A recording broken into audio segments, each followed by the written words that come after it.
ലോകത്തിനാകെ മാതൃകയായിട്ടുള്ള ഭരണാധികാരിയുമായിട്ടുള്ള ശൈലജ ടീച്ചർക്കെതിരായി അങ്ങേയറ്റം വൃത്തികെട്ട സൈബർ ആക്രമണമാണ് നടത്തിക്കൊണ്ടിരിക്കുന്നത്.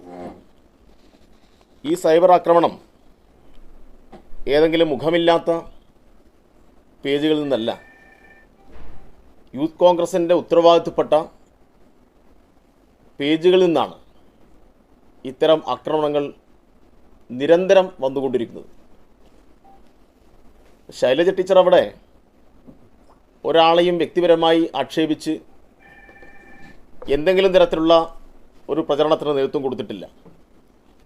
ടീച്ചർ നമ്മുടെ രാജ്യവുമായി ബന്ധപ്പെട്ട നേരത്തെ സൂചിപ്പിച്ച വളരെ സജീവമായി നമ്മൾ ചർച്ച ചെയ്യുന്ന രാഷ്ട്രീയ പ്രശ്നങ്ങളാണ് അവിടെ ഉന്നയിച്ചത്. പക്ഷെ അവിടെ ടീച്ചറുടെ എതിരാളിയായിട്ടുള്ള ഷാഫി അദ്ദേഹം അവിടെ മത്സരിക്കാൻ വരുമ്പോൾ അദ്ദേഹം അതിൻ്റെ പ്രധാനപ്പെട്ട തെരഞ്ഞെടുപ്പ് ചുമതല കൊടുത്തത് യൂത്ത് കോൺഗ്രസിൻ്റെ വ്യാജ അധ്യക്ഷനായിട്ടുള്ള രാഹുൽ മാങ്കൂട്ടത്തിനാണ്. അപ്പോൾ തന്നെ ആളുകൾക്ക് വലിയ ആശങ്കയുണ്ടായിരുന്നു.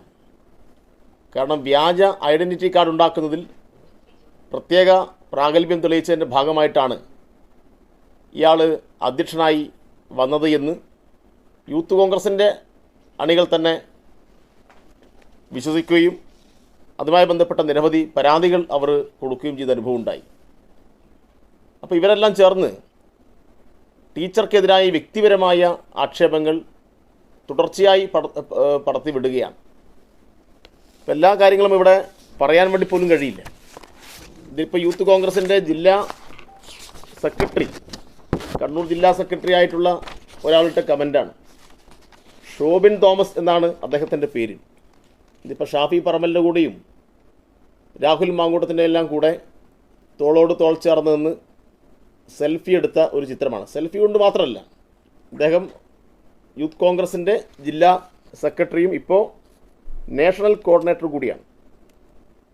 അയാളുടെ കമൻ്റ് ഇവിടെ പറയാൻ വേണ്ടി കഴിയില്ല. അത് നിങ്ങൾക്കത് നോക്കാം.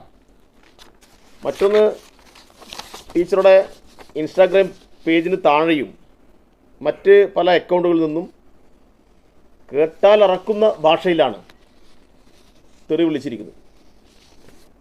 മോർഫ് ചെയ്ത് ചിത്രങ്ങൾ പ്രചരിപ്പിക്കുക, വീഡിയോ കണ്ടൻറ്റുകൾ മോർഫ് ചെയ്ത് പ്രചരിപ്പിക്കുക.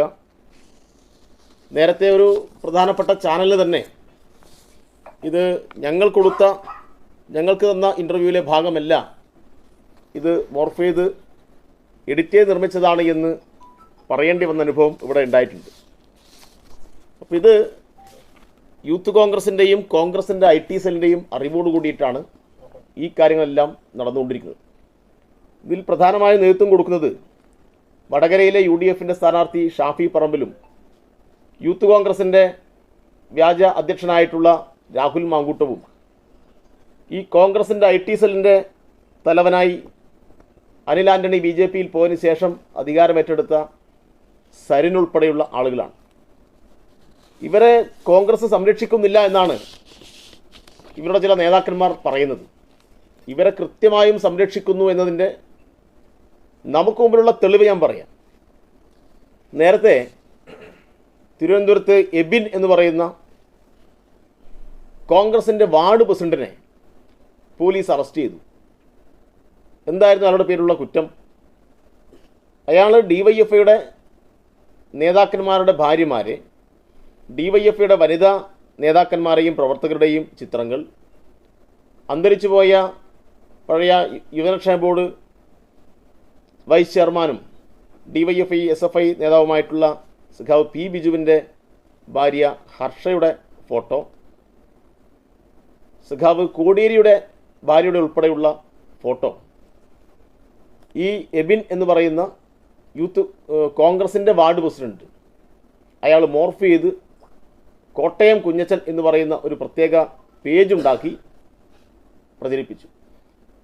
ലൈംഗികമായി ആക്രമിക്കാനുള്ള ആഹ്വാനമാണ് അതിനകത്ത് നടത്തിയത്. പോലീസിൽ കേസ് കൊടുത്തു, പോലീസ് ഇയാളെ അറസ്റ്റ് ചെയ്തു. പക്ഷെ എന്തോ ഒരു ടെക്നിക്കൽ എററിൻ്റെ ഭാഗമായി ആദ്യത്തെ അറസ്റ്റ് ചെയ്ത ഘട്ടത്തിൽ കോടതിയിലെത്തിയപ്പോൾ അന്ന് വിട്ടയച്ചു. ആ വിട്ടയച്ച ദിവസം കോൺഗ്രസിൻ്റെ IT സെല്ലിൻ്റെ തലവനായിട്ടുള്ള സരിൻ ഇട്ട ഒരു ഫേസ്ബുക്ക് പോസ്റ്റ് ഉണ്ടായിരുന്നു.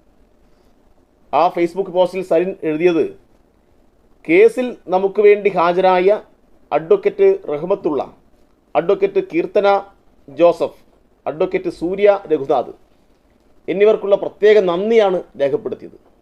ഏത് കേസിലാണ് നന്ദി രേഖപ്പെടുത്തുന്നത്? ഏത് കേസിലാണ് നന്ദി രേഖപ്പെടുത്തിയത്? സ്ത്രീകളെ അങ്ങേയറ്റം മോശമായ ഭാഷയിൽ, അശ്ലീല കലർന്ന ഭാഷയിൽ, അങ്ങേയറ്റം നമുക്കത് പറഞ്ഞ് ഫലിപ്പിക്കാൻ കഴിയാത്ത വിധത്തിലാണ് എഴുതിയത്. അതുമാത്രമല്ല, മോർഫിയിട്ട് ലൈംഗികമായി ആക്രമിക്കാൻ വേണ്ടിയിട്ട്, കടന്നാക്രമിക്കാൻ വേണ്ടിയിട്ട് ആഹ്വാനം ചെയ്തു. ആ കേസിലെ പ്രതിയെ ഉൾപ്പെടെ സംരക്ഷിച്ചു. എന്നിട്ട് അവർ പറഞ്ഞു, ഇത് പിണറായി പോലീസ് കള്ളക്കേസ് ഉണ്ടാക്കിയതാണ്. എന്നാൽ പിന്നെ പിണറായി പോലീസ് കള്ളക്കേസ് ഉണ്ടാക്കിയിട്ടുണ്ടെങ്കിൽ പോലീസിനെതിരായിട്ട് എന്തെങ്കിലും കേസ് പിന്നീട് ഇവർ കൊടുത്തോ? കാരണം ഇവർക്ക് കൊടുക്കാൻ വേണ്ടി കഴിയില്ല. പോലീസ് ശാസ്ത്രീയ അന്വേഷണം നടത്തിയിട്ട് കണ്ടെത്തിയിട്ടുള്ള തെളിവുകളുണ്ട്. ആ തെളിവിൻ്റെ അടിസ്ഥാനത്തിൽ ഇയാളെ വീണ്ടും പരാതിയുടെ ഭാഗമായി അറസ്റ്റ് ചെയ്തു. ജയിലിൽ കിടക്കുന്ന അനുഭവം ഉണ്ടായി. പാലക്കാട് നിന്നും കോഴിക്കോട് നിന്നൊക്കെ കേസുണ്ടായി. പിന്നീട് ഈ കോട്ടയം കുഞ്ഞച്ചനെ യൂത്ത് കോൺഗ്രസ്, KSU എല്ലാവരും സംരക്ഷിച്ചു, മാലയിട്ട് സ്വീകരിച്ചു. ഇപ്പോൾ അയാളെ KSUവിൻ്റെ തിരുവനന്തപുരം ജില്ലാ ജനറൽ സെക്രട്ടറിയായി അവരോധിച്ചിരിക്കുകയാണ്. ഇപ്പോൾ ഇവർ പറയുന്നുണ്ടല്ലോ, ഞങ്ങളുടെ പ്രധാനപ്പെട്ട ആരും ഇത്തരം കാര്യങ്ങളൊന്നും ചെയ്തിട്ടില്ല എന്ന്. ഇവർ ബോധപൂർവം ഇങ്ങനെയുള്ള കുറേ കോട്ടയം കുഞ്ഞച്ചന്മാരെ ഇറക്കിയിരിക്കുകയാണ്.